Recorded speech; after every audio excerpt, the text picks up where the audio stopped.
মৌনতা কাজের ফাঁকে একবার কফি নিয়ে উপরে উঠল। সে এত মাসে এতটুকু জেনে নিয়েছে যে পরিস্থিতি যেমনই হোক, রায়দের কফি সবসময় দরকার।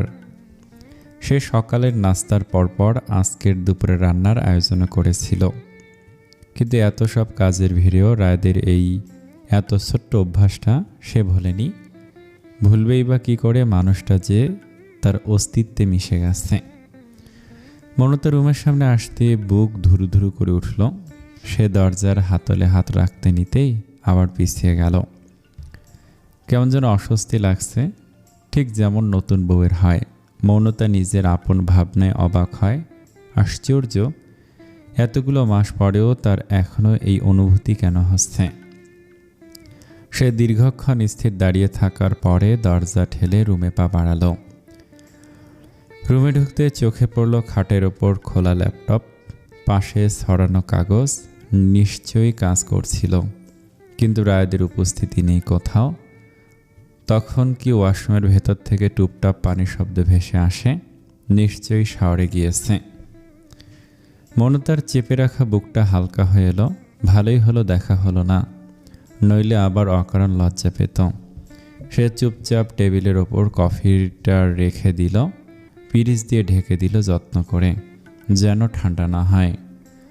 মানুষটা যেন ফিরে এসে ঠিক যেমনটা পছন্দ করে তেমনটাই পায়। এরপর সে বেরিয়ে আসতে নিতেই হঠাৎ চোখ আটকে গেল জানালার পাশে।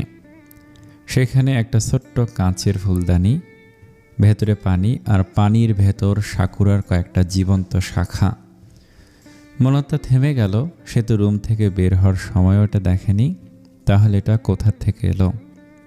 মৌনতার পা দুটো যেন আপনা আপনি ওদিকে এগিয়ে গেল। ধীর, অবাক, বিশ্বাস করতে না পারা পায়ে সে কদম বাড়ালো। শাখাগুলোর মাঝে থাকা সাকুরার ফুলগুলো কেমন যেন নেতিয়ে গেছে। পাপড়িগুলো আর টানটান নেই। মৌনতার মনের ভেতর উকি দেয়া প্রশ্নের উত্তর সে মুহূর্তেই পেয়ে গেল। ফুলগুলোতে সময়ের ক্লান্তি, যাত্রার ধকলে স্পষ্ট, তবু তাতে একটুও সৌন্দর্য কমেনি, বরং বেড়েছে।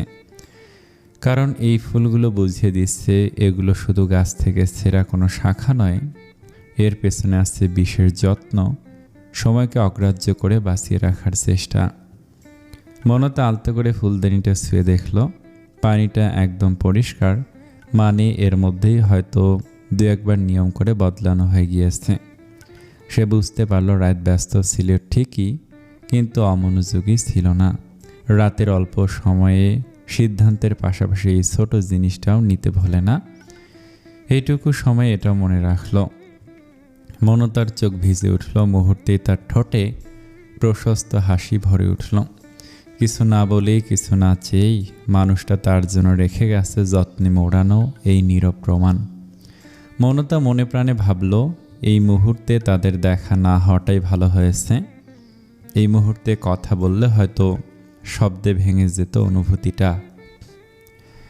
ঠিক তখনই ওয়াশরুমের ভেতর থেকে লক খোলা শব্দ হলো। একটা ছোট্ট ধাতব ক্লিপ, কিন্তু মৌনতার বুকের ভেতর কেমন যেন ধক করে উঠল। সে চমকে উঠল। তড়িঘড়ি করে হাত বাড়িয়ে ফুলদানিটা আগের জায়গায় রাখতে যেতেই পেছন থেকে ভেসে এলো পরিচিত কণ্ঠ। আরে আস্তে! মৌনতা চমকে গেল। আঙুলের চাপে কাঁচের ফুলদানিটা একটু কেঁপে উঠল। সে সঙ্গে সঙ্গে ধীরে ধীরে পা রাখল। বুকের ভেতরটা কেমন যেন দুরু দুরু করছে। ঠিক তখনই রায়দের হাসি কানে এলো, হালকা, অলস, যেন সবটাই সে আগেই জানত। এই চেরি ব্লসম নিশ্চয়ই মিস করছিলে। মৌনতা ফিরে তাকাতে গিয়েও পারল না। লজ্জা, অস্বস্তি, ভালো লাগার মিশেলে মুহূর্তটা ভরে উঠল। সে চোখ নামিয়ে নিল। এরপর চুপচাপ বেরিয়ে যেতে নিতেই রায়দ আবার হাসল। এবার একটু ভিন্ন সুরে রসিকতা করে উঠল যেন, এটাই শুনতে চেয়েছিলে তো? মৌনতা থমকে দাঁড়ায়। রায়দ ধীরে ধীরে মৌনতার কাছে এসে দাঁড়ায়। তার ভেজা চুল থেকে পানির ফোঁটা ঝরছে, তাতে যেন সে আরও আকর্ষণীয় হয়ে উঠেছে। মৌনতা চোখ ফিরিয়ে নিল, কিন্তু না। রায়দ হেসে বলল, এটা তোমার জন্য না। মৌনতার বুকটা কেঁপে উঠল। সে তাকালো, যেন প্রশ্ন করছে তাহলে। রায়দ ফুলদানিটার দিকে তাকায়, হালকা কণ্ঠে শুধায়, এটা আমার জন্য? জাপানে চেরি ব্লসম আমার অভ্যাসে পরিণত হয়ে গেছে, তাই সুদূর এই দেশে নিজের জন্য নিয়ে এলাম। এরপর একটু থেমে আবারও চোখ করে। এটাকে বাঁচিয়ে রেখো প্লিজ, আমি বিড়িতে আসলে যেন এই ঘ্রাণটা পাই। মৌনতার চোখ ভিজে এলো। তার রেগে যাওয়া উচিত ছিল, অথচ সে হাসলো। এই মানুষটার কথা বলার ধরন একদম সোজা নয়, আবার বাঁকাও নয়। মাঝখানে কোথাও তার ভালোবাসা লুকিয়ে থাকে। আগের মৌনতা হলে হয়তো অভিমানী কেঁদে ফেলতো, তখন বলতো সবই আপনার নিজের জন্য, তাহলে আমাকে কোথায় রাখলেন। কিন্তু এখন সে আর কাঁদে না, প্রশ্ন করে না, কারণ এখন সে বুঝতে শিখেছে রায়দের এই দ্বিমুখী ভাষা।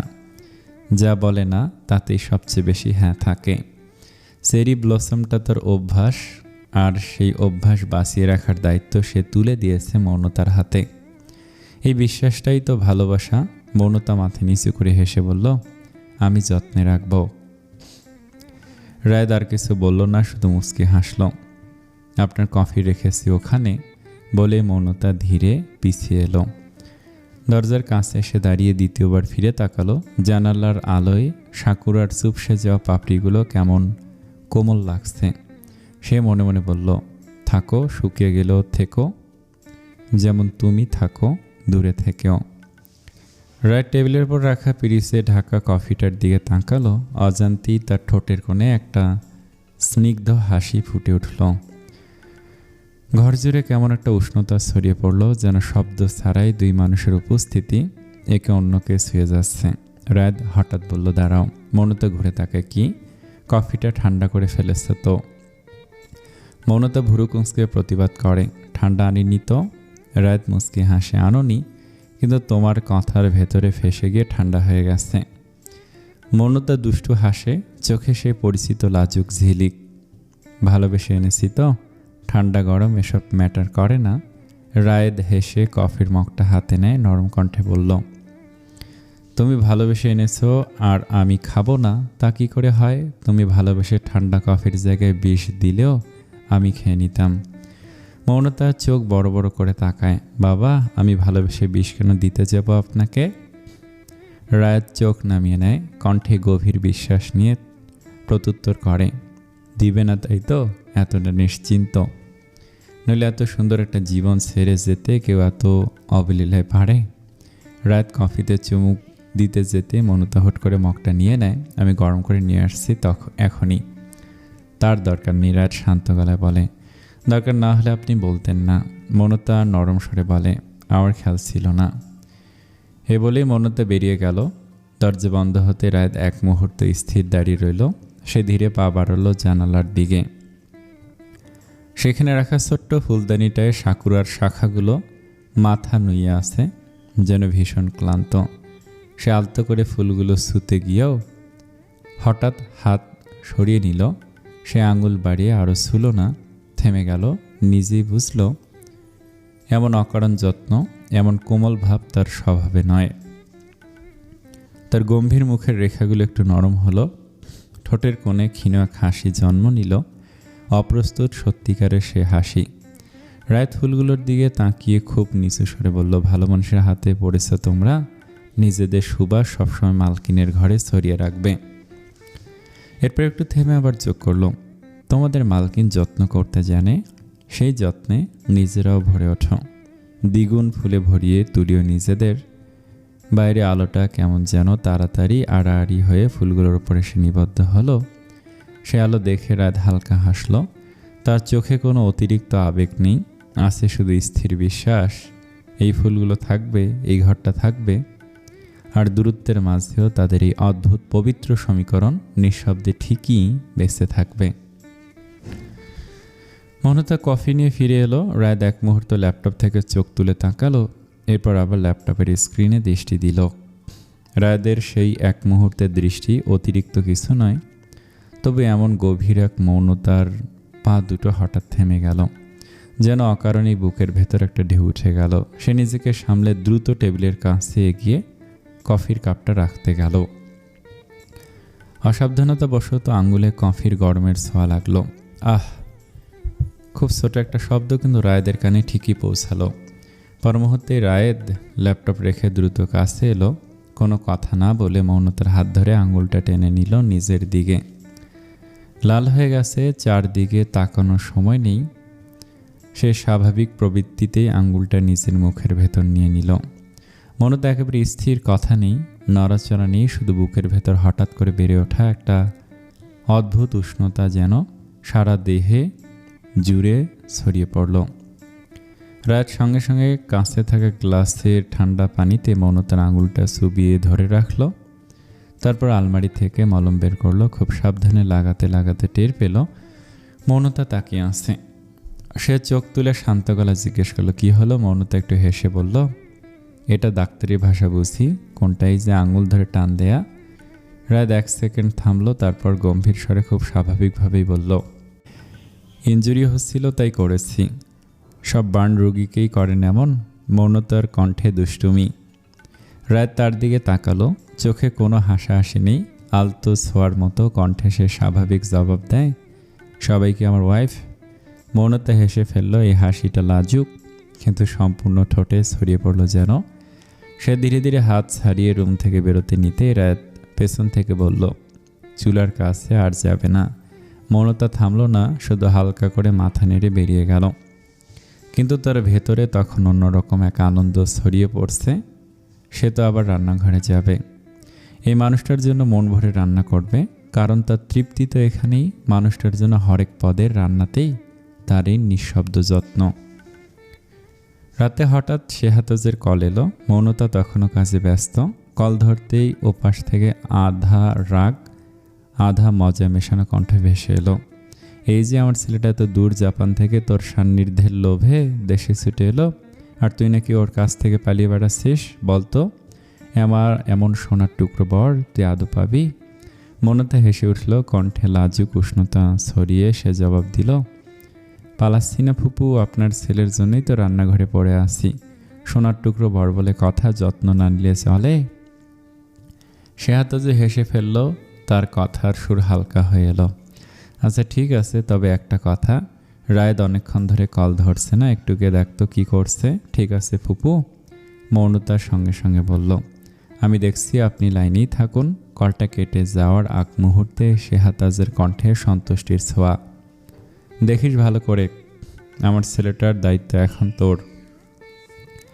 মৌনতা হেসে ফোন নামিয়ে রাখল।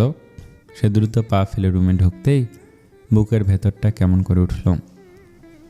খাটটা ফাঁকা, বালিশে হাত রাখতেই শীতল ঠেকল।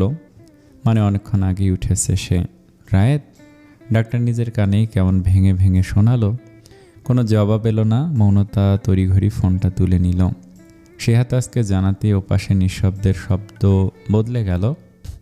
মায়ের স্বরে চাপা উৎকণ্ঠা, কি বলছিস রুমে নেই? মৌনতা কথা না বাড়িয়ে ছাদে উঠে গেল। গভীর রাত, ছাদের বাতাস ঠান্ডা, অথচ ওর কপালে ঘাম। চারপাশে তাকালো শূন্য, রেলিংয়ের পাশে কোনায় কোথাও নেই। এখানে নেই ফুপু। এই কথাটা বলতেই গলা কেঁপে উঠল। এক মুহূর্তে দুপাশে নেমে এলো নিস্তব্ধতা। শেহাতাজ স্তব্ধ, মৌনতাও। এদেশ রায়দের চেনা নয়, এদেশের রাস্তাঘাট, মানুষ, পরিবেশ সবই তার অচেনা। তার উপর গভীর রাত, ফোন বন্ধ, কোনো খবর নেই। মৌনতার বুকের ভেতরটা হু হু করে উঠল। সে ধীরে ধীরে মেঝেতে বসে পড়ল। মাথার ভেতর হাজারটা চিন্তা একসাথে ভিড় করল, কিন্তু কোনোটারই ঠিকঠাক নাম নেই, শুধু ভয়, এক অচেনা তীক্ষ্ণ ভয়। নিচে বাড়ির পুরুষরা নড়ে চড়ে উঠছে। চাচা, বাবা সবাই রায়দের খোঁজে বেড়াচ্ছে। দরজার শব্দ, ফিসফিসানি, চাপা ভয় সব মিলিয়ে রাতটা যেন হঠাৎ অস্বাভাবিকভাবে জীবন্ত হয়ে উঠল। আর মৌনতা, সে বসে রইল এক জায়গায়, চোখ খোলা, হাত দুটো শক্ত করে জড়ানো। মনে হচ্ছে একটু পরেই বুকের ভেতরটা ফেটে যাবে। এই মানুষটা যে এতক্ষণ ধরে এতটা নিশ্চিন্ত ছিল, এতটা স্থির, সে কোথায় গেল, কেন গেল, কি করে গেল? রাতটা যেন রাত নেই, প্রতিটা সেকেন্ড দাঁড়িয়ে দাঁড়িয়ে মৌনতার বুকের ওপর আঘাত করছে। আর অজানা আশঙ্কার ভেতর একটাই নাম বারবার ধ্বনিত হচ্ছে, রায়েত। গভীর রাত, চারদিকে থমথমে। দরজার দিক থেকে পায়ের শব্দ ভেসে আসতেই মৌনতা উঠে দাঁড়াতে গিয়েও থেমে গেল। বুকের ভেতর জমে থাকা ভয়টা ঠিক তখনই শব্দ হয়ে উঠল। বাবা চাচারা ফিরে এসেছে, আর তাদের ঠিক পেছনেই রায়েত। এক মুহূর্তের জন্য সবাই যেন দাঁড়িয়ে গেল। এলোমেলো চুল, উস্কো খুস্কো মুখ, দিনের সে গম্ভীর ভদ্র মানুষটার সঙ্গে একেবারেই মিল নেই, অথচ ঠিক ততটাই সুদর্শন। চোখে ক্লান্তির ছাপ স্পষ্ট, আর পেছনের লুকোনো হাতে এক মুঠো বেলির গাজরা। সাদা ফুলগুলো যেন গভীর রাতের অন্ধকার ভেদ করে আলো ছড়িয়ে দিচ্ছে। মৌনতার নিঃশ্বাস আটকে গেল। এই মানুষটা এতক্ষণ তাকে মৃত্যু ভয় রেখেছে, এই মানুষটাই আবার এমন নিষ্পাপভাবে দাঁড়িয়ে আছে। কেউ কিছু বলল না, বলার দরকারও পড়ল না। সবাই যেন এক মুহূর্তে বুঝে নিল এই অদ্ভুত নিঃশব্দ বেরিয়ে যাওয়া, এই রাতের উৎকণ্ঠা সব কিছুর কারণ ওই সাদা ফুলের গুচ্ছটা। বাড়ির ভেতর চাপা হাসি ছড়িয়ে পড়ল। বাবা চাচারা একে একে রুমের দিকে চলে গেলেন। মা চাচিরা রুমের দিকে যেতে যেতে একজন বিড়বিড় করে বলেই ফেললেন, এমন পাগল বড় থাকে নাকি? মৌনতা তখন স্থির দাঁড়িয়ে। রাত ধীরে সামনে এগিয়ে এলো, কিছু বলল না, শুধু পেছনের হাতটা সামনে এনে বেলির গাজরাটা তার দিকে বাড়িয়ে দিল। সেই মুহূর্তে আর কোনো শব্দের দরকার হলো না। রাতের সব ভয়, সব হাহাকার, সব উৎকণ্ঠা গলে গিয়ে একটা অনুভূতি যেন রয়ে গেল, ভালোবাসা, যেটা সবসময় কথা চায় না, শুধু এমন এক মুঠো সাদা ফুলেই সব বলে দেয়। মৌনতা রাগ করতে চাইলে ব্যর্থ হলো। তার চোখে জল, বুকের ভেতর এখনও ধুকপুক করে উঠছে ভয় আর অভিমানের মিশেল। তবে এতক্ষণ ধরে চেপে রাখা রাগটা ঠিক গলায় উঠে আসতে পারল না, শব্দ হয়ে বেরোলো শুধু। এসব কি? রাত নীরবে তাকে রইল, গম্ভীর চোখে কোনো অপরাধ বোধ নেই, বরং একরকম স্থিরতা জড়িয়ে আছে। সেও সমানতালে জবাব দিল, কেন ফুল? মৌনতার কণ্ঠটা একটু কেঁপে ওঠে, অসময়ে এসব কেন? রাত খুব স্বাভাবিক ভঙ্গিতে জবাব দিল, যেন এটাই পৃথিবীর সবচেয়ে সহজ যুক্তি। তুমি যেমন আমার বাধা উপেক্ষা করে অসময়ে রান্না করতে গিয়েছিলে, তাই আমিও গেলাম। মৌনতা হতভম্ব হয়ে তাকায়। আপনি কি বুঝতে পারছেন না? কি বুঝবো? সবাই আপনার জন্য অস্থির হয়েছিল। এক মুহূর্ত থেমে মৌনতা কথাটা শেষ করতে পারল না। রাত ধীর স্বরে বলে ওঠে, আর আমি তোমার জন্য। এই এক লাইনে মৌনতার সমস্ত রাগ ভেঙে পড়ে। ভয়, উৎকণ্ঠা, অভিমান সব একসাথে গলে গেল যেন। আর কিছু বলতে পারল না। এই এমন উন্মাদ মানুষের কাছে সে ব্যর্থ হলো। মৌনতা কিছু বলতে নিতে রায়দা হালকা স্বরে বলে উঠল, এই ফুলগুলোর জন্য আমি আরেকটু হলে আটকে যেতাম জানো। এরপর একটু থেমে যোগ করলো, আমার কাছে 1 টাকাও ছিল না, দোকানটাও বন্ধ, দোকানের পাশেই বসেছিলাম একদম অসহায়ভাবে। ঠিক তখনই তোমার বাবার চাচাদের গাড়ি যেতে দেখলাম। ভাগ্য ভালো ওনারা ছিলেন, না হয় এই ফুলগুলোর সাথে আমি ওখানে আটকে থাকতাম। রাতের কথা শুনে মৌনতার চোখের সামনে যেন কল্পনার এক এক করে দৃশ্যগুলো ভেসে উঠল। একটা ছোট ফুলের দোকান, রাতের পূর্ণিমা স্নিগ্ধ আলো, দোকানের সামনে বসে থাকা একজন মানুষ, হাতে বেলির গাজরা, চোখে একরাশ চিন্তা আর মুখে শিশুসুলভ জেদ। আর সেই মানুষটাই জাপানের বিখ্যাত পরিমিত গম্ভীর ডাক্তার রায়েত ফায়জান। দুটো দৃশ্য একসাথে মেলাতে গিয়ে মৌনতা নিজের অজান্তেই হেসে ফেলল। এই মানুষটা একটা অদ্ভুত, একদিকে বিশ্বজোড়া পরিস্থিতি, অন্যদিকে ফুলের দোকানের পাশে বসে থাকা এক প্রেমিক, যার পৃথিবী এই মুহূর্তে কেবল এক মুঠো ফুল আর একটুখানি ভালোবাসা আটকে আছে। কল্পনার দৃশ্যগুলো ভাবতেই মৌনতার হাসি পেয়ে গেল। তার ঠোঁটের কোণে অজান্তে একটা নরম হাসি ফুটে উঠল। সে হাসিটুকু চোখ এড়ালো না রায়দের। সে ভুরু কুঁচকে তাকালো, গম্ভীর গলায় বলল, হাসছো কেন? মৌনতার মুখ মুহূর্তে বদলে গেল, হাসিটা গুটিয়ে নিল। সে একটু শক্ত স্বরে বলল, বাংলাদেশ সম্পর্কে আপনার অভিজ্ঞতা নেই, এভাবে রাত বিরতে বের হবেন না। রাত বাধ্য ছেলের মতো মেনে নিল, আচ্ছা মোবাইল বন্ধ করেছেন কেন? মৌনতার এমন শক্ত প্রশ্নে রাত হালকা হাসল। গুগল ম্যাপ করতে গিয়ে তাল হারিয়ে ফেলেছি, শর্টকাট রাস্তায় ঢুকেছিলাম, কী সব উল্টাপাল্টা গলি দেখায়। মৌনতার ভেতরটা কেমন করে উঠল, রাগ, ভয় আর মায়া সব একসাথে। এখানে দিনকাল ভালো না, আর বের হবেন না এভাবে না প্লিজ। রাত কিছু বলল না, শুধু হেসে উঠল। তারপর ধীরে ধীরে মৌনতার এলোমেলো খোপাটার কাছে হাত বাড়ালো, এক মুঠো বেলির গাজরা আলতো করে চুলে গুজে দিতে দিতে বলল, জাপানে এক রাতে তোমার চুলে চেরি ব্লসম দিয়েছিলাম, আজ গাজরার দেশে এসে গাজরা দেব না তা কি করে হয়? এরপর একটু থেমে চোখের দিকে তাকে যোগ করলো, চোখ মুখ এমন ফুলে রেখেছ কেন?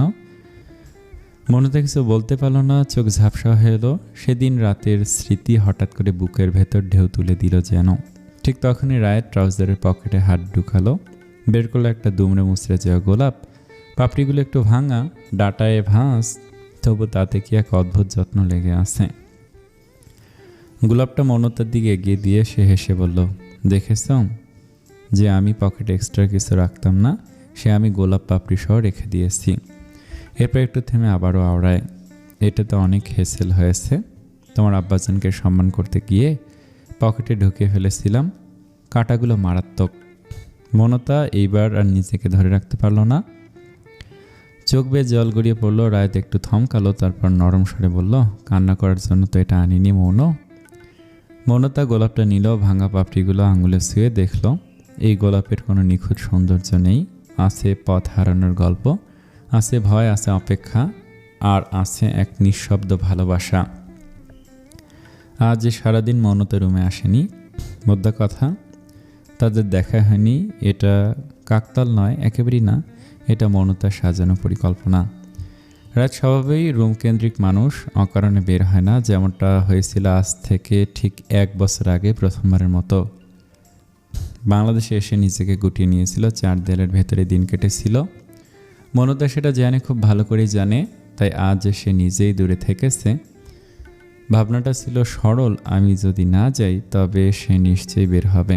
আর সত্যিটা হলো তাই। দুপুর গড়াতে রায়েত রুমের দরজা খুলল। শাহানারা বেগমের এক ডাকেই রায়েত, খাবার ঠান্ডা হয়ে যাচ্ছে, সেই ডাকে রায়েত আর অস্বীকার করলো না। সে টেবিলে এলো, সবার সাথে একসাথে খেতে বসে শুরু করলো গল্প। টেবিলে বসে সবার হাসি, গল্প, চামচের শব্দ, সব কিছুর ভেতরে সে যেন একটু আলাদা। খাওয়ার ফাঁকে ফাঁকে তার চোখ অজান্তি রান্নাঘরের দিকে চলে যাচ্ছিল, একবার নয় বারবার। কাঙ্ক্ষিত কেউ একজনের খোঁজে, মেয়েটাকে এক ঝলক দেখার আশায়। কিন্তু মৌনতা বের হলো না। সে মায়েদের সাথে রান্নাঘরে রইল, হাসলো, কাজ করলো, কথা বললো, কিন্তু সামনের ঘরে পা রাখলো না। রাদের বুকের ভেতর কেমন একটা খালি খালি অনুভূতি জমে উঠল। অদ্ভুত না, একই বাড়িতে থেকেও কাউকে না দেখা, এই অভাবটা যেন তীব্র হয় কিভাবে। ভাবতে অবাক লাগে, তাদের সম্পর্ক এখনও ঠিক নব সম্পর্কের মতো। নতুন নতুন বর বউয়ের সে অস্থির ভালোবাসা, যেখানে দেখা না হলে মন খারাপ হয়, একটু দূরত্ব মানেই বুকের ভেতর হালকা ব্যথা অনুভূত হওয়া। 1 বছর কেটে গেছে, তবু অনুভূতিগুলো পুরনো হয়নি। এখনও সেই ফর্মাল সম্পর্ক হয়নি, বরং আরও নরম, আরও গভীর হয়েছে। কিন্তু এটা থেকে তো বের হওয়া জরুরি। রায়দের মনে মনে কিছু একটা ভাবনা এলো, কোনো একটা এলোমেলো পরিকল্পনা এলো। সেটা ভাবতেই তার ঠোঁটে এক চিলতে হাসি ফুটে উঠল। মনতা রান্নাঘরে দাঁড়িয়ে ভাবল, সে আজ জিতেছে, রায়েত বের হয়েছে, আবার সেই ঘরের মানুষ হয়েছে। আর রায়েত, সে জানতো না কেন, কিন্তু আজ তার মনে হচ্ছিল এই না দেখাটুকুই তাকে সবচেয়ে বেশি মৌনতায় টেনে নিচ্ছে। সারাদিনের ক্লান্তি গায়ে মেখেই রাতে মৌনতা হাত মুখ ধুয়ে রুমে ঢোকে। দরজায় পা রাখা মাত্রই সে থমকে যায়। সারা রুম জুড়ে এক অদ্ভুত সুবাস, চেনা তবু নতুন। চেরি ব্লসমের নরম স্নিগ্ধ সুবাস, গতকালের আনা বেলির স্নিগ্ধতা, সব মিলিয়ে ঘর জুড়ে ছড়িয়ে আছে এক শান্ত গভীর অনুভূতি, যেন রুমটা আজ অন্য কোনো ভাষায় কথা বলছে। মনতা ধীরে চারিদিকে তাকায়। রুম জুড়ে শীতল এক প্রশান্তি। হালকা ল্যাম্পের আলোয় খাটের পাশে রাখা ফুলদানিতে সাজানো ফুলগুলো স্থির হয়ে আছে। তাদের মাঝে কোনো তাড়াহুড়ো নেই, কোনো অতিরঞ্জন নেই, নিঃশব্দ যত্নে রাখা। বিছানার ওপর ছড়িয়ে আছে শুভ্র ফুল, যেটা ব্যালকনির পাশের গাছ থেকে তোলা। ফুলগুলোকে সাজানো হয়েছে ভালোবাসার আকারে, লাভ শেপ, একদম নিখুঁত হয়ে আছে। তার ঠিক মাঝখানে একটা ছোট্ট চিরকুট, তাতে মাত্র 2টি শব্দ, রায়েত, মৌন। মনতার চোখ আটকে যায়, শ্বাসটা অল্প সময়ের জন্য থেমে আসে। এই নীরবতায় কি তার ভাষা? এই সাজানো নিস্তব্ধতায় কি তার স্বীকারোক্তি? রায়েত রুমের কোথাও নেই। মৌনতা ধীরে ধীরে ব্যালকনিতে পা বাড়ায়। রাতের হাওয়া এসে তার চুল ছুঁয়ে যায়। তার বুকের ভেতর কেমন করে যেন নরম একটা ঢেউ ওঠে। শব্দহীন সেই ঢেউ, কিন্তু প্রবল। তার পায়ের শব্দটুকু যেন আজ অতিরিক্ত। সে থেমে যায়, দেখে রায়েত গ্রিল টপকে ফুল নেওয়ার চেষ্টা করছে। যেগুলো হাতের নাগালে ছিল সেগুলো আগেই ছিঁড়ে নিয়েছে।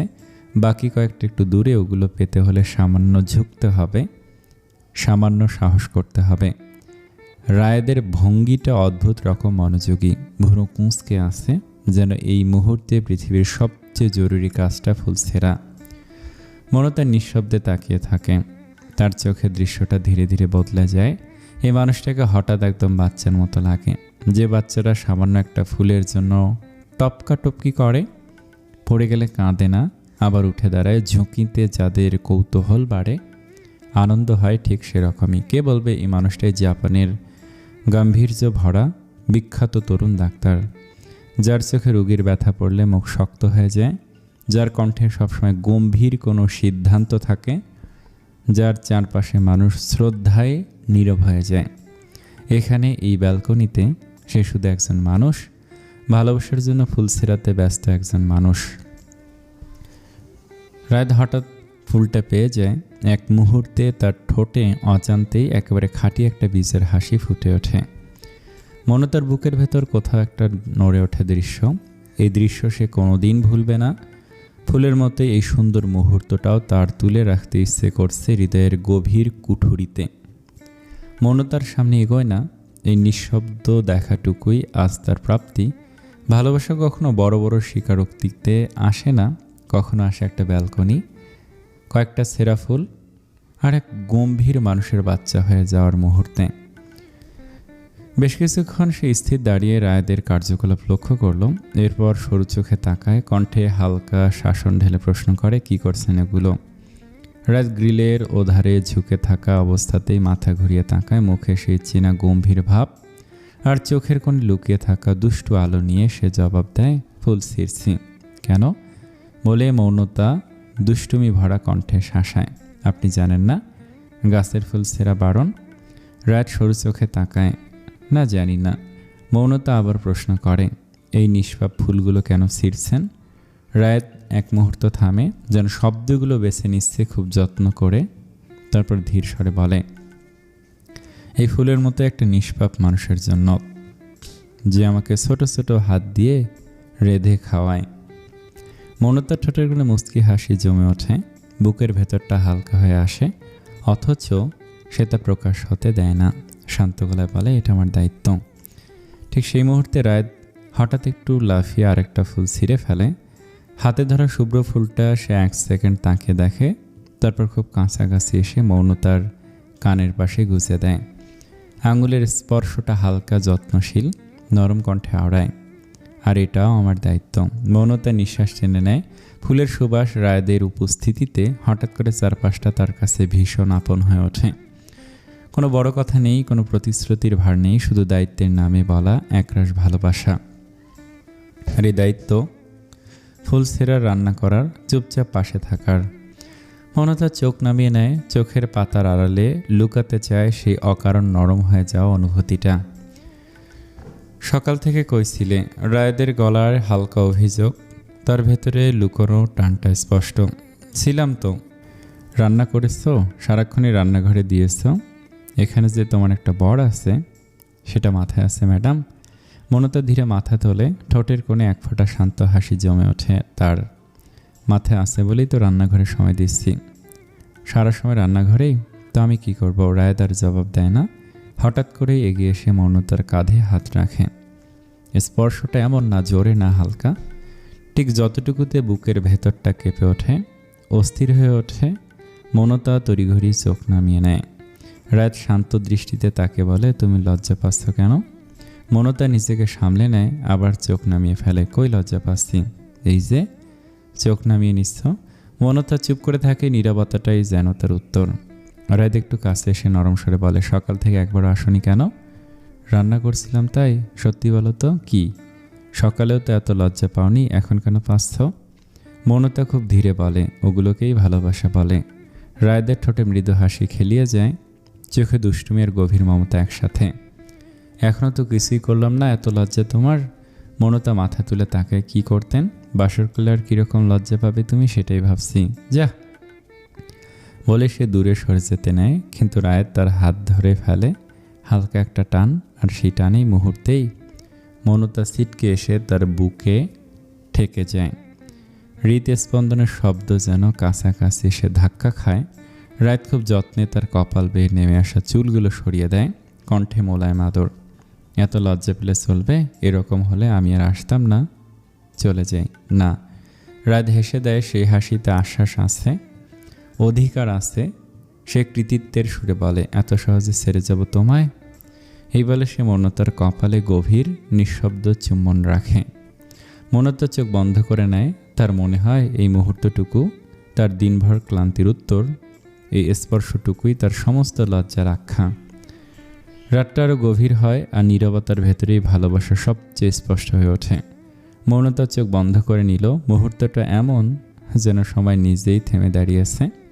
কেন যে এই উত্তরটা এত সুন্দর, তার কোনো স্পষ্ট উত্তর মৌনতার কাছে নেই।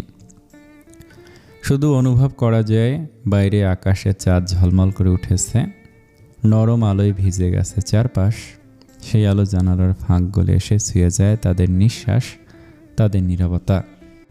আর ঠিক তখনই প্রথমবারের মতো রায়েদ আর মৌনতা নিজেদের উষ্ণতা ছড়িয়ে দেয় একে অপরের দিকে। কোনো তাড়াহুড়ো নেই, কোনো দাবি নেই, শুধু ধীরে ধীরে কাছাকাছি হওয়া। চাঁদের আলো যেমন বাড়তে থাকে নিঃশব্দে, তেমনি পাল্লা দিয়ে বাড়ে তাদের উষ্ণতা। স্পর্শের চেয়ে গভীর কিছু, দৃষ্টির চেয়ে নরম কিছু। এই অনুভূতির কি কোনো নাম আছে? আছে, আবার নেইও। এটা ভালোবাসা, কিন্তু শুধু ভালোবাসা নয়। এটা আকাঙ্ক্ষা, কিন্তু তাতে লালসা নেই। এটা ঘনিষ্ঠতা, কিন্তু তাতে ভয় নেই। এ এক পবিত্র অনুভূতি, যেখানে দুজন মানুষ নিজেদের সমস্ত ভাঙাচোরা নিয়ে নিরাপদ হয়ে ওঠে। মনতা বুঝতে পারে জীবনে কিছু মুহূর্ত থাকে যেগুলো ধরে রাখা যায় না, শুধু বাঁচা যায়। রায়েদের নিঃশ্বাস তার কানের পাশে এসে থামে। কোনো কথা বলা হয় না, কথার দরকারও পড়ে না, কারণ কিছু অনুভূতি শব্দে এলে ছোট হয়ে যায়। চাঁদ তখনও তাদের দিকে তাকিয়ে থাকে সাক্ষী হয়ে। হয়তো আগামী দিনে সময় বদলাবে, জীবন তার নিয়মে চলবে, বাস্তবতা আবার শক্ত হয়ে দাঁড়াবে। কিন্তু এই রাত, এই নীরবতা, এই উষ্ণতা কেউ কেড়ে নিতে পারবে না। এই স্মৃতিটুকুই যথেষ্ট। রায়েদের মৌনতা একটি চাঁদ ভেজা রাতে নিঃশব্দ ভালোবাসার ভেতর প্রথমবারের মতো একজন আরেকজনকে সম্পূর্ণভাবে অনুভব করছিল। 4 বছর চারেক আগের দুই বিপরীত মানুষ, একজন অনুভূতি থেকে পালিয়ে বেড়াতো, আর একজন অনুভূতিকে বোঝার চেষ্টা করত। আজ দুজনের দৃষ্টি মিলে গেছে এক বিন্দুতে। সব হিসাব, সব দূরত্ব, সব ভুলে বোঝাবুঝি যেন এক মুহূর্তে মিলেমিশে গেল এক অজানা সমীকরণে। হয়তো এটাই ভালোবাসার সবচেয়ে নিখুঁত রূপ, যেখানে না বলা কথাগুলোকে একে অপরকে বুঝে নেয়, যেখানে দূরত্ব ব্যর্থ হয়ে যায় হৃদয়ের সমীকরণে। বাইরে রাত বাড়ল, চাঁদ পশ্চিমে ঢলে পড়ল, তবু আলো কমল না, কারণ কিছু সমীকরণ সমাধান হয় না, শুধু শুরু হয়। আর সেই শুরুটাই রেখে গেল আরও অনেক অঙ্ক, আরও অনেক প্রশ্ন। রায়েদ আর মৌনতার গল্প এখানেই শেষ নয়, এখান থেকে আসলে শুরু। 4 বছর চোখের পলকে কেটে যায়, তবু কেমন করে যেন কেটে যায়। এই 4 বছরের ছোট্ট লাজুক মৌনতা বদলে গেছে। এখন সে বেশ পরিণত। মেডিকেলের শেষ পরীক্ষা শেষ করতে করতে সে যেন আরেক ধাপে বড় হয়ে উঠেছে। এই সময়টা রায়েদের সাথে কোথাও খুব একটা হয়নি কথাও, না কোনো ঝগড়া, না কোনো অভিমান, শুধু সময়ের ফাঁকে হারিয়ে যাওয়ার কথা। একজন মেসেজ দিলে আরেকজন অনেক পরে রিপ্লাই করে। কখনো একই সময় অনলাইনে আসাই হয়নি। রায়েদ ব্যস্ততার হসপিটালের জীবনে, মৌনতা ডুবেছিল নিজের স্বপ্নের শেষ লড়াইয়ে। তবু এই না বলা, না দেখা ভালোবাসাকে একটু কমায়নি, বরং কোথায় গিয়ে আরও গভীর করেছে। রিনির বিয়ের তারিখ ঠিক হয় ঠিক সেই সময় যখন মৌনতার পরীক্ষা শেষের পথে। অনেকবার পিছিয়ে এই দিনটাই ঠিক করা হয়েছে, কারণ রিনি চেয়েছিল মৌনতা ছাড়া তার বিয়ে অসম্পূর্ণ। হলুদের দিন পরীক্ষা দিয়ে সরাসরি রিনির জোরাজুরিতে পার্লারে যাওয়া, সাজগোজ, সব কিছু যেন তাড়াহুড়ে মিশে থাকা আনন্দ। পার্লার থেকে ফিরে নিজের রুমে ঢুকতেই মৌনতা থমকে যায়। রুম অন্ধকার, দরজা যেন ভেতর থেকে লাগানো, কিন্তু সে গুরুত্ব দেয় না। হঠাৎ ওয়াশরুম থেকে পানির শব্দ। মৌনতা ভুরুকুঁচকে যায়। তার অনুমতি ছাড়া কেউ তার রুমে, তার ওয়াশরুমে কে? সে দরজায় নক করে, দরজা খুলে যায়, আর ভেতর থেকে বেরিয়ে আসে রায়েদ। চুল ভেজা, মুখে সেই চেনা গম্ভীরতা আর অদ্ভুত এক নির্লিপ্ত হাসি। তোয়ালে দিয়ে চুল মুছতে মুছতেই বলে, বিয়ের গোসল দিচ্ছি, ভালো মতো সেটাই দিতে দিলে না? মৌনতা অবাক স্থির হয়ে তাকিয়ে থাকে। আপনি? রাত যেন কিছুই হয়নি এমন ভঙ্গিতে পাশ কাটিয়ে আয়নার সামনে গিয়ে দাঁড়ায়। হ্যাঁ, আর কি করব বলো? আমার ভাগ্য ভালো, 2বার বিয়ে করতে এসেছি। একটু থেমে আয়নার দিকে তাকিয়ে বলে, 4 বছর আগের কথা ভুলে গেছো নাকি? 2 বার বিয়ে, 2 বার হানিমুন, এবার প্রস্তুত তো? মনতার বুক ধক করে ওঠে, বিস্ময়, লজ্জা, আনন্দ সব একসাথে মিশে যে, আপনি তো বলেছিলেন এই মাসটা ব্যস্ত থাকবেন। রায়ের চোখ তুলে তাকায়, ঠোঁটে হালকা হাসি। কিসের জন্য ব্যস্ত সেটা তো জিজ্ঞেস করনি। আমি ভেবেছি ডিউটি। আর আমি বিয়ে, খুব স্বাভাবিক গলায় বলে সে। নিজের বিয়ের জন্য ব্যস্ত ছিলাম, হাজার হোক নিজের বিয়ে বলে কথা, প্রস্তুতির ব্যাপার স্যাপার আছে না? শেষ কথাটা সে চোখ টিপে বলল। সেটা সে গম্ভীর পুরুষের সাথে একদম যায় না। রায়দের কণ্ঠে এবার নরম স্বপ্নের ছোঁয়া। 4 বছর আগে হয়েছিল শুভ মায়ায় ঘেরা ফুলের মাঝে, আর এবার হবে চেরি ব্লসমের শহরে। মৌনতার চোখ ভিজে আসা অজান্তেই এতদিনের অপেক্ষা, না বলা কথা সব যেন এক মুহূর্তে পূর্ণ হয়ে যায়। সে হেসে লজ্জা লুকিয়ে বের হয়ে যেতে নেয়। ঠিক তখনই রায়েত তার হাত ধরে ফেলে। স্পর্শটা দৃঢ় কিন্তু নরম। সে একটু ঝুঁকে ফিসফিস করে, এখন ছেড়ে দিচ্ছি। রাতে কিন্তু মৌনতার গাল লাল হয়ে ওঠে। সে কিছু বলতে পারে না, দ্রুত বেরিয়ে যায়। রিনিদের প্রথম হানিমুন কক্সবাজারে নির্ধারিত হয়। মৌনতারাও রিনিদের সাথে কক্সবাজারে যায়, মূলত পরিবারই পাঠায় তাদের। রাত্রির সমুদ্র যেন এক অন্য জগৎ, নিস্তব্ধ, গভীর, বুক ভরা এক অদ্ভুত প্রশান্তি নিয়ে আপন মনে বয়ে যাচ্ছে। দূরে ঢেউগুলো ধীরে ধীরে তটে আশ্রে পড়ছে। আকাশ ভরা তারার মেলা আর অর্ধচন্দ্রের নরম জ্যোৎস্না মিলে চারপাশটা স্বপ্নের মতো করে তুলেছে। সেই নির্জনতার মাঝে পাশাপাশি দাঁড়িয়ে আছে দুজন মানুষ, রায়েদ আর মৌনতা, যাদের সম্পর্ক একবার নয়, দুবারের বন্ধনে বাঁধা। সময়, দূরত্ব, অপেক্ষা সব পেরিয়ে তারা আবার একে অপরের কাছে ফিরে এসেছে। মৌনতা চুপচাপ দাঁড়িয়ে আছে, তার ওড়নার আঁচল হালকা বাতাসে দুলছে।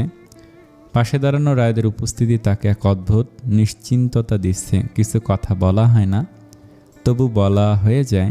রায় ধীরে বলে, সমুদ্রটা দেখো, ঠিক আমাদের মতো, বাইরে শান্ত, ভিতরে কত গভীর। মৌনতা মৃদু হেসে তাকায়, আমাদের তো আরও জটিল বেশি। রাত তাকিয়ে থাকে তার দিকে, সেই পরিচিত গম্ভীর কোমল দৃষ্টি। জটিল না হলে ভালোবাসা বসি এত সুন্দর হতো। মৌনতা কিছু বলে না, শুধু চোখ নামিয়ে নেয়। কথাটা সত্য, তাদের এই অদ্ভুত জটিলতায় ঘেরা সম্পর্কটার এত সুন্দর সমীকরণ হবে তা সে কোনোদিন কল্পনা করেনি। রাতটা ধীরে ধীরে আরও গভীর হয়ে উঠেছে। বাইরের সমুদ্রের ঢেউ একটানা বয়ে যাচ্ছে, একঘেয়ে নয়। আর রুমের ভেতরে নিঃশব্দে শুরু হচ্ছে একটা নতুন অধ্যায়। রায় ডিউটির কল রিসিভ করে বাইরে বেরিয়েছে।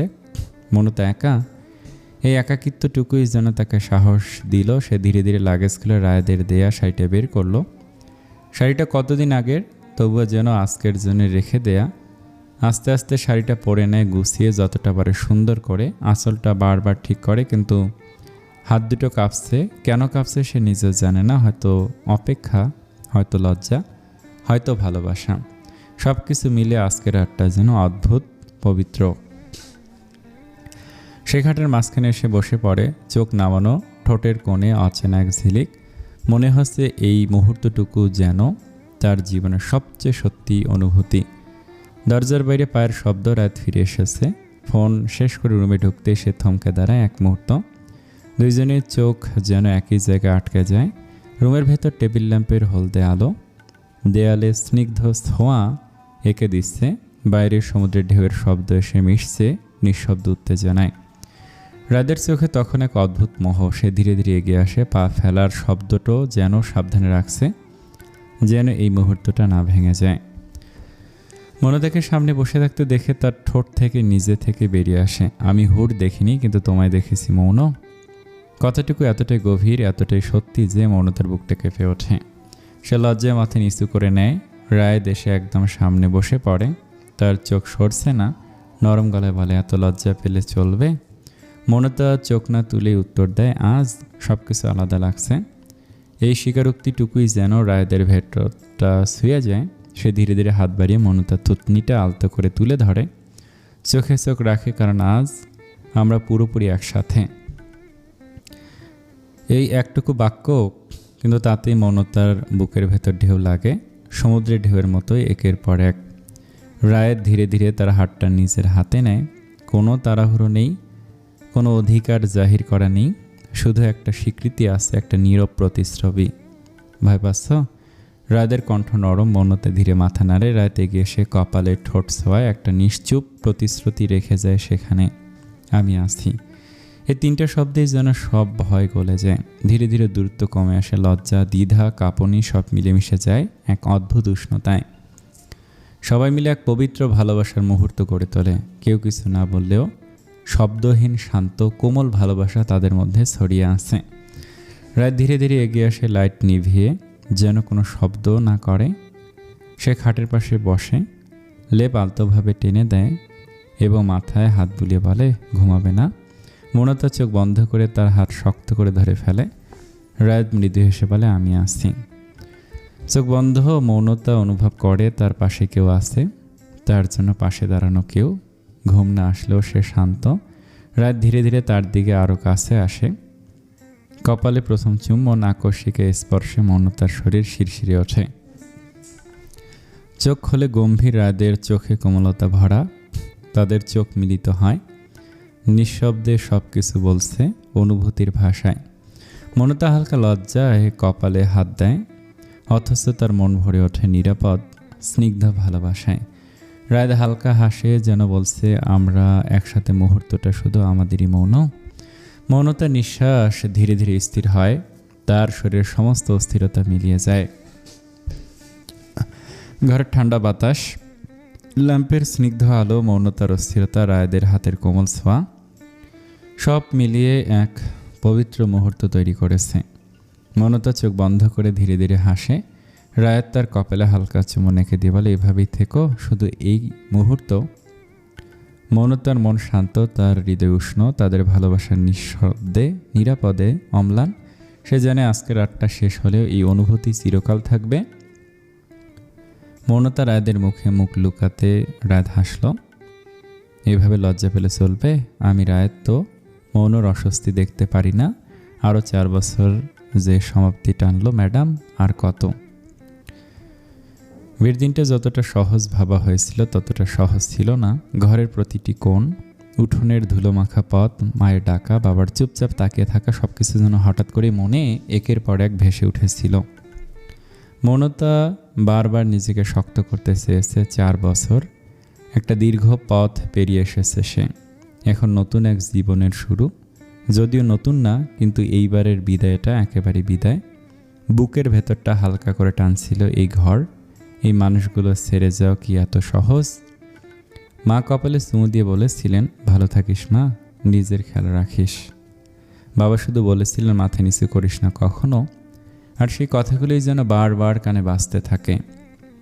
রাত পাশে দাঁড়িয়েছিল চুপচাপ, কিছু বলেনি, শুধু সময় মতো হাতটা ধরে নিয়েছিল। সেই হাত ধরার ভেতরেই ছিল আশ্বাস, আমি আছি।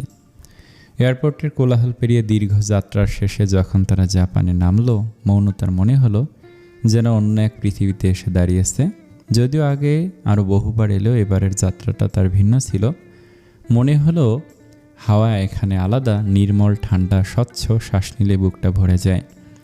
4 বছর আগে যে দেশটায় সে এসেছিল স্বপ্ন নিয়ে, আজ সেই দেশে ফিরেছে নিজের মানুষটাকে পাশে নিয়ে। তার মনে হলো এইবার আশাটা অন্যরকম। এইবারের আশাটা তার বহু দুঃখের মাঝে শান্তি। বাসায় পৌঁছাতে রাত ইমার্জেন্সির জন্য হসপিটালে চলে গেছে। মৌনতা ধীর পায়ে রাতের রুমের দরজা খুলতে এক অদ্ভুত পরিচিত অনুভূতি তাকে ঘিরে ধরল। সব কিছু গোছানো, পরিপাটি, তবু কোথাও যেন সব কিছু তার জন্য অপেক্ষা করেছিল। মৌনতার চোখ আটকে গেল ব্যালকনিতে সেই সাকুরা গাছটা। 4 বছর আগে ছোট্ট একটা চারা ছিল, আজ বেশ বড় হয়ে গেছে। পাতাগুলো ছড়িয়ে আছে, ডালগুলো একটু ঝুঁকে এসেছে। মৌনতা ধীরে ধীরে এগিয়ে গেল, আঙুল ছুঁয়ে দিল পাতায়। তার বুকের ভেতরটা কেমন নরম হয়ে এলো। ঠিক তখনই পেছন থেকে নূরার কণ্ঠ দেখছে, ভাইয়া কিন্তু এটার জন্য পাগল হয়েছিল। মৌনতা ঘুরে তাকায়, নূরা চোখে দুষ্টুমি নিয়ে হাসছে। ডিউটি থেকে এসে আগে পানি দিত, নিজের খাওয়া পরে আগে গাছ। মৌনতার চোখ বিস্ময়ে বড় বড় হয়ে যায়। নূরা বলতে থাকে, একবার কি হলো জানো, বেশি পানি দিয়ে ফেলেছে, গাছটা প্রায় মরে যাওয়ার অবস্থা। তখন সে কি চিৎকার! নূরা হেসে ফেললো, স্মৃতিটা মনে করে। আমাকে এসে বলে, তুই দেখবি না, গাছের যত্ন করতে না পারিস, মানুষের যত্ন কিভাবে করবি? মৌনতা চুপ করে শুনছিল, তার চোখের কোণে অদ্ভুত একটা ঝিলিক। নূরা আবার বলে ওঠে, আমি তো কেঁদেই ফেলেছিলাম। তখন ভাইয়ার চেহারা কেমন মলিন হয়ে গেল। এসে বলল, না না, আমি তো এমন করে বলিনি, হুট করে মন খারাপ হয়ে গেছে। নূরা একটু থামে, তারপর নরম গলায় যোগ করে বলেছিল, এটা মৌনতার চিহ্ন। প্রথম আর শেষ দিন সে নিজে পানি দিয়েছিল। 4 বছর পর্যন্ত আমি বাঁচিয়ে রাখবো, এই কথা দিয়েছি, মাফ করে দিস। কথাগুলো বলতে বলতে নূরার কণ্ঠেও মায়া এসে যায়। মৌনতার নিজ থেকে সামলাতে পারে না, চোখ ভিজে ওঠে তার। এই 4 বছরে যেখানে দূরত্ব ছিল, সময় ছিল, ব্যস্ততা ছিল, সেখানে একজন মানুষ নিঃশব্দে একটা গাছ বাঁচিয়ে রেখেছে শুধু তার স্মৃতির জন্য। নূরা হেসে এগিয়ে এসে বলে, আচ্ছা, তোমাদের এই পবিত্র শুদ্ধ ভালোবাসার জন্য মাফ করে দিলাম। মৌনতা হালকা হেসে ফেলে, চোখের ভেজা রেখা মুছতে মুছতে। ব্যালকনি যাওয়ায় সাকুরার পাতাগুলো দুলে ওঠে, যেন তারাও জেনে অপেক্ষার সময় শেষ হয়েছে। এইবার তারা সত্যি একসাথে। সব কিছু যেন অদ্ভুত শান্তিতে ভরেছিল, কিন্তু হঠাৎ করে মৌনতার ভেতরটা কেমন যেন অস্বস্তিতে কেঁপে উঠল। মাথাটা ঘুরে উঠল আচমকা, চোখের সময় সব কিছু কেমন ঝাপসা হয়ে এলো। এক অদ্ভুত বমি বমি ভাব গলা পর্যন্ত উঠে এলো। সে আর এক মুহূর্ত দাঁড়াতে পারল না, দ্রুত পায়ে ওয়াশরুমের দিকে ছুটে গেল। নূরা হতভম্ব হয়ে তাকে রইল। এ হঠাৎ কি হলো বলে সে পেছন দিকে এগিয়ে গেল। ওয়াশরুমের দরজার সামনে দাঁড়িয়ে নূরা বুঝতে পারছিল কিছু একটা আলাদা। তার চোখে হালকা কৌতূহল, আবার একটু উৎকণ্ঠাও। এক মুহূর্ত দেরি না করে সে দ্রুত শেহাতাজকে ডাকতে ছুটে গেল। শেহাতাজ এসে ওয়াশরুমের দরজায় বাইরে দাঁড়ালেন। ভেতর থেকে পানির শব্দ আর মাঝে মাঝে চাপা শ্বাসের আওয়াজ ভেসে আসছে। মৌন, মা ঠিক আছিস তো? কিছুক্ষণ পর দরজা খুলে মৌনতা বের হলো। মুখটা কেমন ফ্যাকাশে, চোখে মুখে ক্লান্তির ছাপ স্পষ্ট। শেহাতাজ এক নজর তাকিয়ে যেন কিছু একটা আন্দাজ করলেন। মায়ের চোখ তো লুকানো যায় না। মৌনতা ধীরে ধীরে এসে খাটে বসে পড়ল। বুকের ভেতরটা কেমন দুলে উঠছে। তার নিজেরও মনে হচ্ছে এটা শুধু অসুস্থতা না, এর ভেতরে অন্য কিছু আছে, একটা অচেনা কিন্তু খুব চেনা অনুভূতি। তার হাত দুটো নিজের অজান্তে পেটের উপর এসে থামলো। কিছুক্ষণ পর নীরবতা ভেঙে খুব সাবধানে, খুব লজ্জা মিলিয়ে সে নিজের সন্দেহটা যাচাই করলো। আর কাঙ্ক্ষিত রেজাল্টটা হাতে নিয়েই সে এক মুহূর্ত চুপ করে রইল। তার বুকের ভেতরটা ধক করে উঠল। হ্যাঁ, যেটা সে ভাবছিল সেটাই সত্যি। শেহাতাজ আর নূরা যখন জানতে পারলো, তাদের মুখে যেন একসাথে আলো জ্বলে উঠল। আলহামদুলিল্লাহ। শেহাতাজের চোখ ভিজে উঠল খুশিতে। নূরা তো প্রায় লাফিয়ে উঠে যাচ্ছে। সত্যি আমি ফুপি হতে যাচ্ছি। ঘরটা মুহূর্তে আনন্দে ভরে উঠল। আর সে আনন্দের মাঝখানে মৌনতা বসে আছে চুপচাপ। মুখটা লাল হয়ে গেছে লজ্জায়, চোখ নিচু তার, তবু ঠোঁটের কোণে একটুখানি হাসি থামানো যাচ্ছে না। তার নিজেরও বিশ্বাস হচ্ছে না পুরোপুরি রায়দের একটা অংশ তার ভেতরে, তার অস্তিত্বে এখন আর সে একা না। সে ধীরে ধীরে নিজের পেটে হাত রাখে খুব আলতো করে। মনে হয় এখানেই তো একটা নতুন গল্প শুরু হলো। তাদের ভালোবাসার সবচেয়ে নিঃশব্দ, সবচেয়ে পবিত্র রূপ, যেখানে কোনো শব্দ নেই তবু সব কিছু বলা হয়ে যায়। মৌনতার চোখ ভিজে ওঠে, কিন্তু এই কান্না কষ্টের না, এটা এক অদ্ভুত পরিপূর্ণতার কান্না। সে মনে মনে শুধু একটা কথাই ভাবে, রায়েত, তুমি জানো না তুমি এখন আমার ভেতরেই আছো। রাতটা নেমেছে নিঃশব্দে। জানালার বাইরে জাপানের নিস্তব্ধতায় ঘেরা শহর, আলো ঝলমলে কিন্তু অদ্ভুত শান্ত। ঠিক সেই নীরবতার ভেতরে রুমের দরজাটা হঠাৎ করে খুলে যায়। রাত দ্রুত পায়ে রুমে ঢুকে পড়ে, চোখে স্পষ্ট উৎকণ্ঠা, যেন সারাদিনের ক্লান্তি, ডিউটির চাপ সব ভুলে গেছে এক মুহূর্তে। খাটের দিকে তাকাতেই সে থেমে যায়। মৌনতা শুয়ে আছে চুপচাপ। তার বুকটা ধক করে ওঠে, দ্রুত এগিয়ে এসে ডাকে, এই মৌন, কী হয়েছে তোমার? কণ্ঠে সেই গম্ভীরতা নেই আজ, আছে শুধু অস্থিরতা। মা, নূরা কিছুই বলুন না, কীরকম খারাপ লাগছে তোমার, বলো আমায়। মৌনতা ভেতরে ভেতরে হেসে ফেলে। তাহলে সত্যি শেহাতাজ আর নূরা ইচ্ছে করে কিছু বলেনি? সে মুখটা একটু গম্ভীর করে নেয়, মন খারাপের ভান করে বলো, সকাল থেকে মাথা ঘুরছে। রায়দের ভ্রু সঙ্গে সঙ্গে কুঁচকে যায়। শাসনমরা কণ্ঠে শুধু কিছু খাও নাই? মৌনতা ধীরে বলল, না, দুর্বল লাগছে। এবার রায়দ একটু রেগে গেল। কিছু না খেলে এভাবে চলাফেরা করলে দুর্বল তো লাগবেই। তুমি নিজেও ডাক্তার, তোমাকে আবার আমার শেখাতে হবে। তার কণ্ঠে বিরক্তি থাকলেও ভেতরে ভেতরে যে কতটা চিন্তা তা স্পষ্ট। রায়দ নরম কণ্ঠে শুধায়, ঠিকমতো খাবার খাবে না? মৌনতা মাথা নিচু করে থাকে, তারপর ধীরে যোগ করে, বমি বমিও পাচ্ছে ভীষণ। রায়দ একটু থামে আর সে তাকিয়ে থাকে গভীরভাবে। মৌনতা এবার ঠোঁট কামড়ে বলে, আর এটা ওটা খেতে ইচ্ছে করছে। কথাটা শেষ হতেই মুহূর্তেই যেন কিছু একটা ক্লিক করে যায় রায়দের মাথায়। তার চোখের দৃষ্টি বদলে যায়, মুখের রং পাল্টে যায়। বিস্ময়, অবিশ্বাস আনন্দ সব একসাথে এসে ভিড় করে। সে হঠাৎ করেই বলে উঠে দাঁড়ায়। মৌন তার কণ্ঠ কেঁপে ওঠে আনন্দে। জুনিয়র কেউ আসতে চলেছে। সে উচ্ছ্বাসে প্রায় সে চেঁচিয়ে ফেলে। মৌনতা ভেতরে ভেতরে হেসে কুকড়ে গেলেও মুখটা একদম সিরিয়াস রাখে, ধীরে মাথা নাড়ে না একটা শব্দ। আর সে এক শব্দে রাদের মুখের আলো সব নিভে যায়। তার চোখের ভেতরটা ফাঁকা হয়ে যায় এক মুহূর্তে। সে নিজেকে সামলে খুব কষ্টে। মৌনতা স্পষ্ট বুঝতে পারে মানুষটা কষ্ট পেয়েছে, কিন্তু সে আর কিছুই বলে না। রাত এবার গম্ভীর হয়ে যায়, নিজেকে শক্ত করে বলে, আমি বুঝতে পারছি না মৌন, তুমি নিজের শরীরে খেয়াল রাখো না কেন? ঠিকমতো খাও। তার কণ্ঠে এখন চিন্তার ভার। এগুলো ভালো লক্ষণ না, হয়তো প্রেশার বেশি পড়ছে। দুদিন একদম রেস্ট নাও, কোথাও যাবে না, কিছু করবে না। রাত যেন নিজের মতো করে সমাধান খুঁজে নেয়। আর তখনই মনটা ফিক করে হেসে ফেলে। রাত থেমে যায়, ভুরু কুচকে তাকায়, হাসছো কেন? মৌনতা কিছু বলে না, ধীরে ধীরে হাত তুলে আঙুল দিয়ে টেবিল সেটের দিকে ইশারা করে। রাত তাকায়। টেবিলের উপর রাখা ছোট্ট একটা টেস্ট কিট।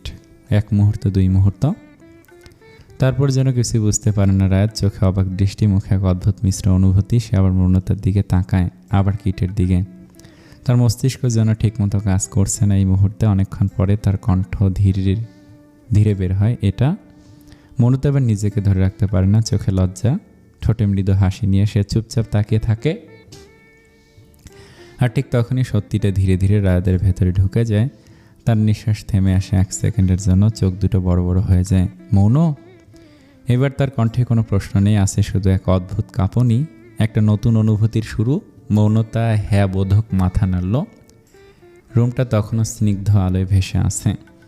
জানালার বাইরে সাকুরার পাতাগুলো দুলছে হালকা হওয়ায়, যেন ওরাও অপেক্ষা করছিল এই মুহূর্তটার জন্য।